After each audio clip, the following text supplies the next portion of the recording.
والصلاة والسلام على رسول الله.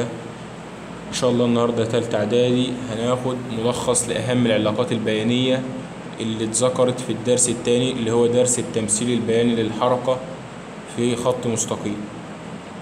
أبطال تالتة إعدادي النهاردة يا شباب هناخد أهم الرسومات البيانية اللي جت في الدرس التاني، وده يا شباب سؤال أساسي في الامتحان. ده سؤال أساسي، فأنا جمعتهم لك كلهم يا شباب، يا ريت تذاكروهم وتفهموهم عشان هيجيلك منهم سؤال في الامتحان. تمام، هيجيلك منهم يا شباب سؤال في الامتحان. أتمنى الناس تذاكر الرسومات دي كويس، وإن شاء الله أنا هجيب منها برضه في امتحان النهاردة. الناس اللي هتمتحن معايا النهاردة هجيب منها الأسئلة دي، هجيب منها في الامتحان اللي هو على أول درسين. فالناس تركز عشان الأسئلة دي تيجي في الامتحان. أول علاقة احنا قلنا يا شباب أنا قسمت لك العلاقة البيانية مسافة وزمن، وقسمتها لك علاقة بيانية سرعة وزمن، فجبت لك كل العلاقات اللي تخص المسافة والزمن وكل العلاقات اللي تخص السرعة والزمن. فأول علاقة عندي يا شباب بيقول لي مسافة وزمن وخط مستقيم يوازي محور الزمن. خط مستقيم يا شباب يوازي، شايفين، يوازي محور الزمن. خط مستقيم يا شباب يوازي محور الزمن. قال لي يا مستر هنا أول حاجة بص على العلاقة، أنا برسم مين مع مين؟ مسافة على المحور الرأسي الصاد والزمن على المحور الأفقي. فأنا برسم مسافة وزمن وخط مستقيم أفقي يوازي محور الزمن. قال لي يا مستر هنا جسم ساكن، هنا جسم ساكن يا مستر. جسم إيه؟ ساكن. يبقى الرسمة الأولانية يا شباب جسم ساكن. يبقى هنا السرعة بكام؟ الجسم ساكن، المسافة ثابتة يا مستر، يبقى جسم ساكن. يبقى السرعة بصفر يا مستر، المسافة ما بتتغيرش، يبقى السرعة بصفر.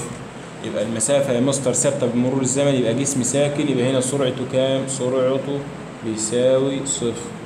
نخش على الرسمة التانية، مسافة وزمن برضه يا مستر، بس ايه؟ خط مستقيم مائل يمر بنقطة الأصل. يمر بنقطة الأصل يا شباب اللي هي صفر وصفر. خط مستقيم مائل يمر بنقطة الأصل. قال لي هنا يا شباب سرعة منتظمة. هنا حركة جسم بسرعة ايه؟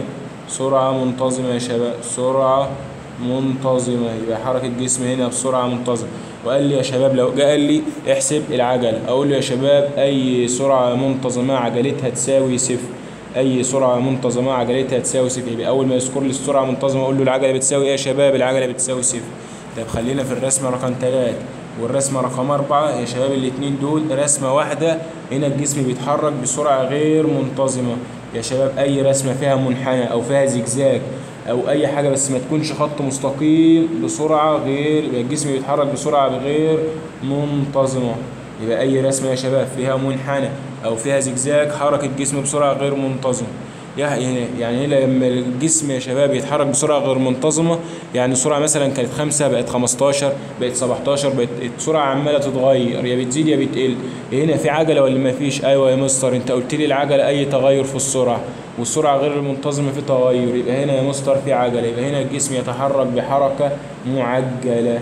حركة إيه يا شباب؟ يبقى حركة الجسم هنا بحركة معجلة. يبقى هنا في عجلة يا شباب لأن السرعة غير منتظمة. يبقى كده قلنا بتاع الرسومات البيانية الخاصة بالمسافة والزمن. تعال نخش بقى يا شباب على الرسومات البيانية الخاصة بالسرعة والزمن. قال لي يا شباب أول رسمة عندي يا مستر راسم لي سرعة وزمن والعلاقة الخط بتاع السرعة منطبق على الخط بتاع الزمن، ده جاي على الخط بتاع الزمن بالظبط. قال لي يا مستر هنا جسم في حالة سكون.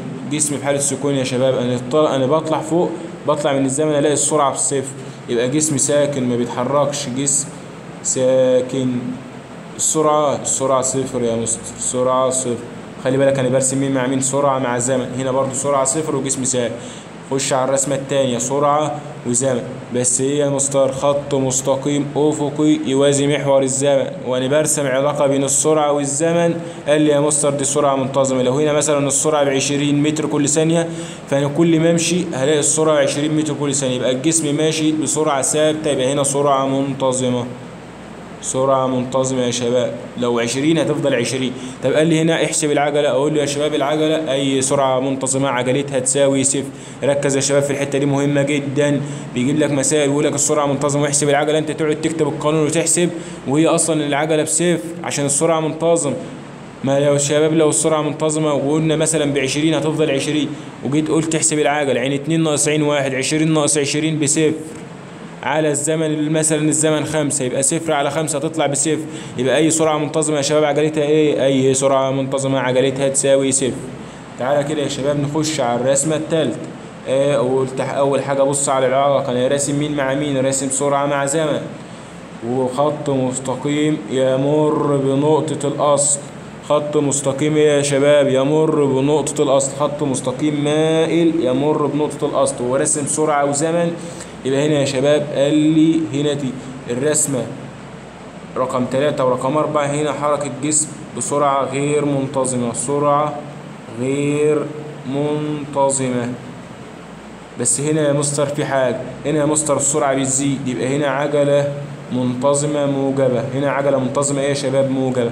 هنا يا مستر السرعة بتقل، يبقى هنا عجلة منتظمة سالبة. انا قلت في عجلة ليه يا شباب؟ عشان في سرعة غير منتظمة، السرعة عمالة تتغير، عشان كده قلت الجسم بيتحرك هنا بحركة معجلة. يبقى هنا الجسم بيتحرك بحركة ايه يا شباب؟ عجلة معجلة. هنا دي عجلة منتظمة موجبة، وهنا عجلة منتظمة سالبة. يبقى هنا عجلة منتظمة موجبة يا شباب، لأن السرعة عمالة تزيد. يبقى هنا يا شباب قال لي عين 1 عين 2 السرعة النهائية أكبر من عين 1. طب هنا يا شباب قال لي عين الابتدائية، السرعة الابتدائية عين 1 هي اللي أكبر، عشان كده قلت عليها حركة سالبة، سرعة عجلة سالبة. يبقى عين 1 هي اللي أكبر من عين 2 يا مستر. تمام لحد هنا؟ تمام. تمام يا شباب. تمام يا مستر. لو جه قال لي بقى يا شباب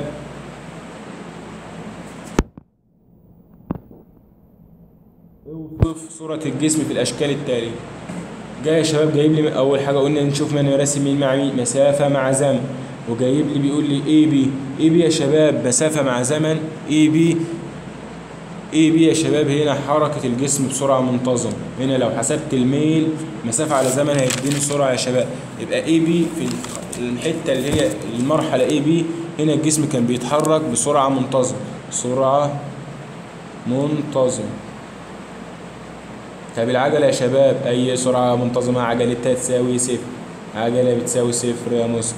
طب البي سي، البي سي يا شباب كان الجسم ساكن، المسافة ثابتة، يبقى جسم ساكن، جسم كان بيتحرك ووقف عند بي سي، يبقى جسم ساكن يا شباب، جسم ساكن. طب يا شباب الرسمة التانية، أول حاجة شوف أنا برسم مين مع مين، سرعة مع زمن.